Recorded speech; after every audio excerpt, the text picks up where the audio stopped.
Bonjour et bienvenue sur Reschool. Je me prénomme Imen et je suis votre coach en soutien scolaire.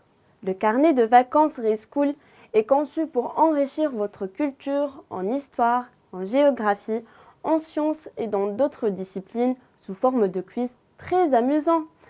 À faire seul, avec des amis ou encore en famille durant vos congés scolaires. Avant de commencer notre quiz en chimie, voici la craie savante.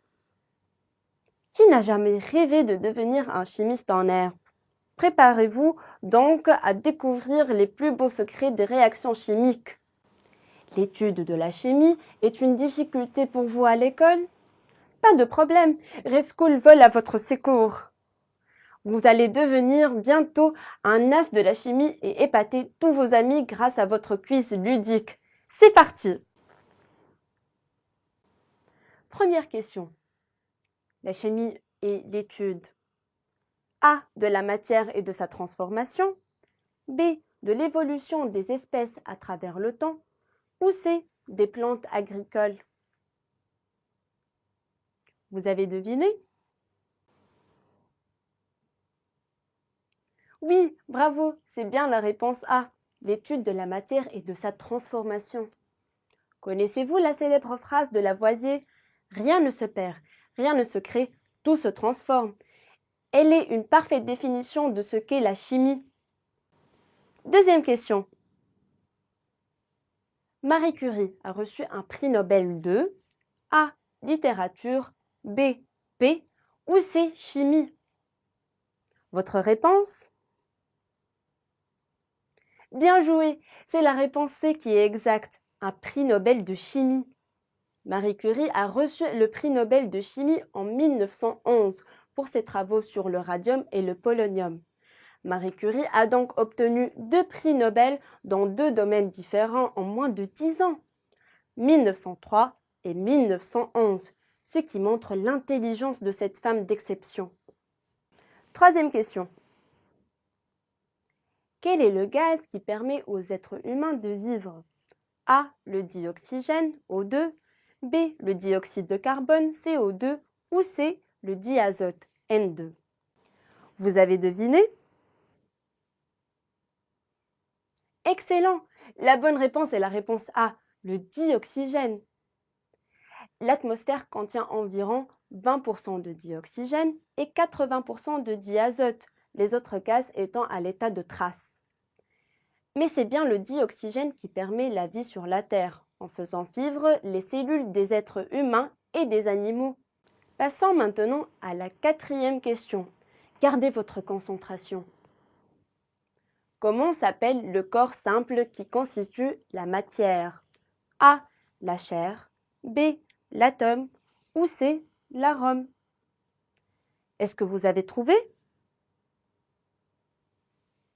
Oui, vous êtes très doué. C'est bien la réponse B qui est la bonne. L'atome est la plus petite structure d'un corps simple qui constitue la matière, étant le constituant élémentaire de toutes les substances liquides, solides et gazeuses. 5e question. Nous entamons la 2e partie du quiz. Un atome est constitué d'un noyau et de particules appelées A. Des chiffons, B. Des électrons ou C. Des marrons. Vous avez deviné?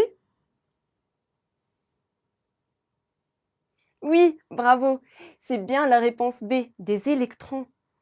Les électrons qui tournent autour du noyau de l'atome sont une particule élémentaire possédant une charge élémentaire de signe négatif. Ils sont fondamentaux pour comprendre la chimie car ils participent à toutes les réactions chimiques. 6e question. Attention, il peut y avoir un piège. Saviez-vous que le charbon et le diamant sont composés de la même matière? Mais quelle est cette matière? A. Le soufre, B. L'argent ou C. Le carbone. Quelle est votre réponse? Bravo, vous avez évité le piège. Il s'agit de la réponse C, le carbone. Et oui, le diamant est un morceau de carbone. La différence est de taille. Pour la valeur, entre le diamant et le charbon provient de l'agencement interne des atomes de carbone.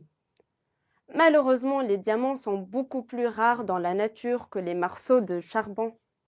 Passons maintenant à la 7e question. Si vous avez un dépôt de calcaire sur votre bouilloire, quel liquide utiliseriez-vous pour éliminer le dépôt de calcaire? A. Du vinaigre, B. De l'huile ou C. Du jus d'orange? Vous avez deviné? Oui, bravo, c'est bien la réponse A, du vinaigre. C'est le caractère acide du vinaigre qui crée une réaction chimique au contact du calcaire et permet de le faire disparaître. Versez du vinaigre et laissez reposer pendant 1 jour. Vous verrez, c'est très efficace. Gardez votre concentration pour la 8e et dernière question.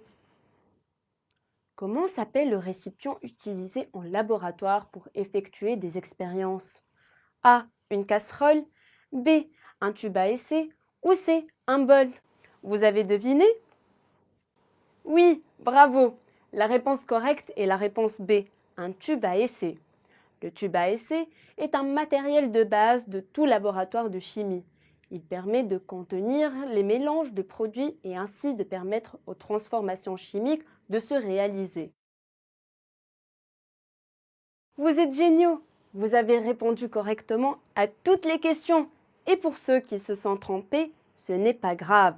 Le but est d'apprendre en s'amusant. C'est tout ce qui compte. Avec l'aide de la craie savante, saviez-vous que le pétrole n'est pas seulement utilisé pour l'essence des voitures? En effet, tous les objets en plastique, bouteilles, sacs, etc. sont fabriqués à partir du pétrole.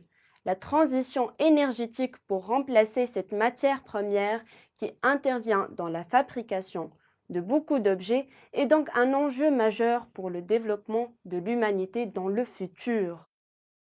Je passe maintenant la craie savante au quiz suivant. Je vous souhaite une bonne journée et passez de bonnes vacances en famille.